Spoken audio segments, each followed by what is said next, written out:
Had your brother been killed, you'd not have bothered about data on casualties, Vivek Agnihotri. The director of the Kashmir Files, Vivek Agnihotri, riding high on the success of a film that claims to portray a part of Indian history, long ignored by many tells media today TV that terrorism has no diverse views. Asked whether he committed commercial suicide with the film as unapologetic as the Kashmir Flies, Agnihotri said, "This film is about humanity and education. Give it due respect if you want to change India and don't get involved in a number game. They are persecuted people, are not statistics.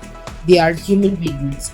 Nobody asked Steven Spielberg, the director of Schindler's List, for data on the Holocaust and accepted that the Holocaust is the most inhuman and the most barbaric thing to have happened ever. If your parents were killed, you would not have cared if 4,000 people were killed or 400.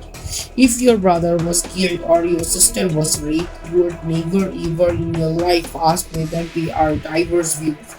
The Kashmir Files, which portrays the plight of Kashmir Pandits who had to leave their homes overnight to escape persecution in the valley, has been witnessing a political vacuum around it. The film was on the Prime Minister North and several states have extended tax breaks.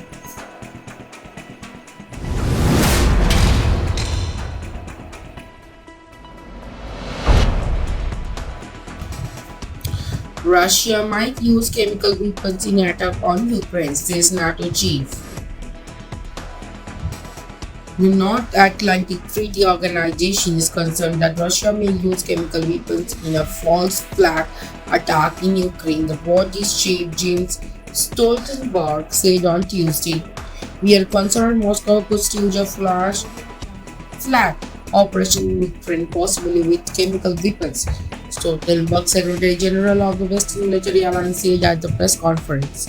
A false flag operation refers to an act committed with the intent of disguising the actual perpetrator and piling the blame on the other party. After reports suggested that Russia had asked China for military aid in its fight against Ukraine, NATO Chief Stoltenberg added in his address on Tuesday that China has an obligation as a member of the United Nations Security Council to uphold international law. Any support to Russian military or any other type will help Russia conduct a brutal war against an independent sovereign nation, Ukraine. It will help them to continue to wage a war which is causing death, suffering, and enormous amount of destruction. So China has an obligation as a member of the United Nations Security Council to support the uphold international law, Jens Stoltenberg said.